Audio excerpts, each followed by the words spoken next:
Entonces, ¿qué tenemos? La batería le da trabajo al entorno y desde el entorno le estamos dando trabajo sobre las paletas. Para ello nosotros lo que debemos hacer entonces, miren en estos dos sistemas, es dar un convenio de signos. Si aquí entra el trabajo, ¿qué es el trabajo? ¿Positivo o negativo? Si aquí nos le damos trabajo al entorno, ¿qué es entonces el trabajo? ¿Positivo o negativo? Entonces debemos de tener un convenio de signos. Este convenio de signos o la anotación de trabajo para este curso lo vamos a establecer en la siguiente manera. Cuando el trabajo es positivo, el trabajo va a ser hecho por el sistema. Cuando el trabajo es negativo, menor que cero, el trabajo va a ser hecho sobre el sistema. ¿Listo? Entonces el convenio de signos nos quedaría así. Trabajo mayor que cero, trabajo hecho por el sistema, positivo. Trabajo menor que cero, trabajo hecho sobre el sistema. ¿Listo? Ahora veamos otra cosa sobre el trabajo. El trabajo depende de los detalles de la interacción entre el sistema y el entorno. Es decir, el trabajo no es una propiedad. Recuerden que una propiedad nos da la medida en un estado inicial y luego en un estado final. El trabajo es el trabajo que nosotros hacemos entre el recorrido de ir entre el estado inicial al estado final. Por ejemplo, tenemos aquí, volvamos aquí al ejemplo del muñequito, donde nosotros levantamos la caja. Al levantamos la caja hacemos un trabajo. La podemos levantar de muchas maneras. Y depende también, como lo dice aquí, de la interacción entre el sistema y el entorno. Entonces, supongamos que estamos levantando esta caja dentro de un salón donde el aire está relativamente quieto y luego levantamos esta caja donde hay mucho viento. Hay mucho fluido de viento, hace que el trabajo sea un poco más, digámoslo así, difícil de hacer, ¿cierto? Entonces, depende de las condiciones y de por dónde hagamos nosotros ese trabajo. Dependiendo de cómo lo hagamos, entonces el trabajo puede ser, si lo hacemos, si tomamos un camino, puede darnos un valor de trabajo. Si tomamos otro camino, ese trabajo va a ser diferente. Entonces el trabajo nosotros lo podemos relacionar con una diferencial inexacta. Entonces, veamos. Tenemos aquí el trabajo matemáticamente.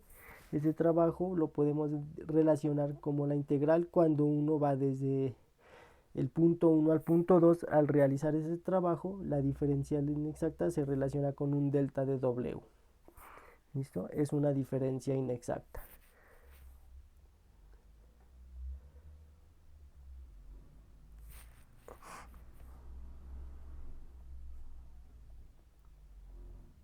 Ya que no es una propiedad. Por ejemplo, el volumen, si nosotros queremos encontrar el volumen cuando estamos llenando, por ejemplo, la poceta, en un estado inicial tiene un poco de agua, luego abrimos el grifo, la llenamos y cerramos, en un estado final va a tener un poco más de volumen. Esa la podríamos relacionar con una diferencial exacta, es decir, el volumen total va a ser igual del volumen inicial al volumen final por una diferencial exacta, es decir, equivalente a B2 menos B1. Solo nos interesa estado final, estado inicial. Aquí nosotros debemos irnos por cada paso por donde realizamos el trabajo. Entonces es una diferencia exacta.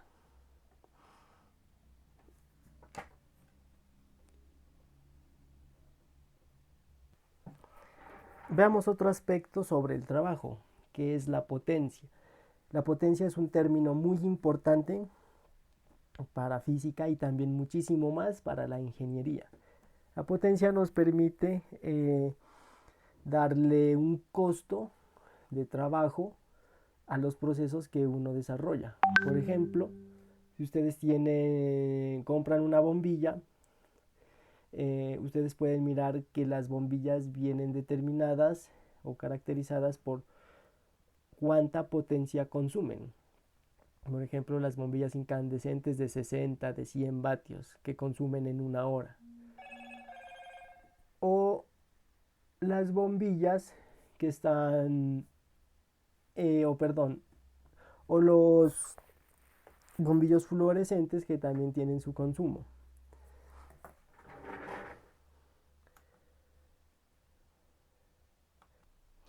Y esa potencia nosotros la medimos, por ejemplo, para las bombillas incandescentes en vatios, ¿no? Y en vatios es en general que se mide la potencia. Sin embargo, también podemos medir potencia en los motores. Y esa viene en caballos de fuerza, ¿cierto? Entonces, ¿qué es la potencia? Veamos este ejemplo que les tengo aquí.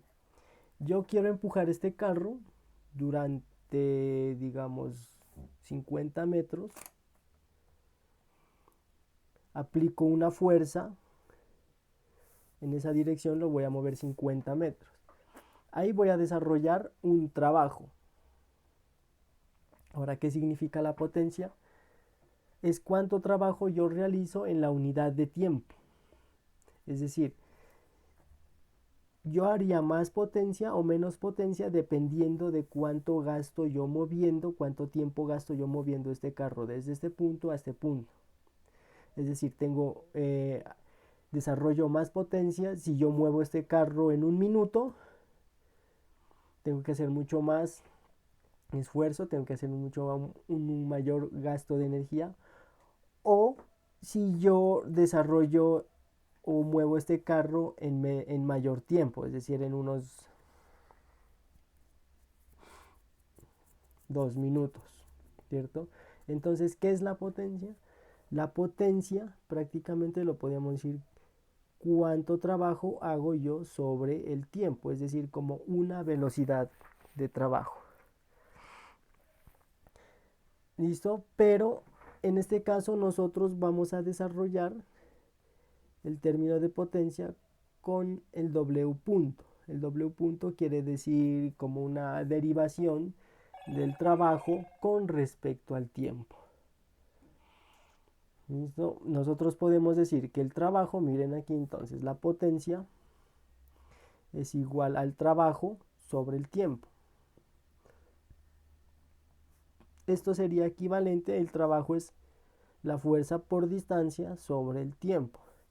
¿Y qué significa distancia sobre tiempo?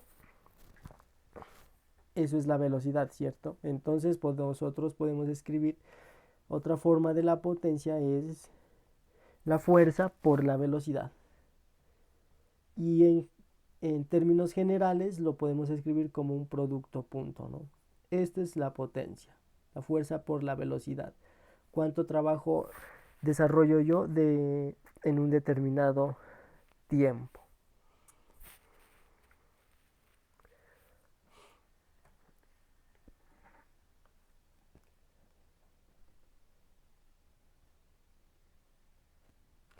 Bueno, ahora vamos a ver diferentes maneras de realizar ese trabajo.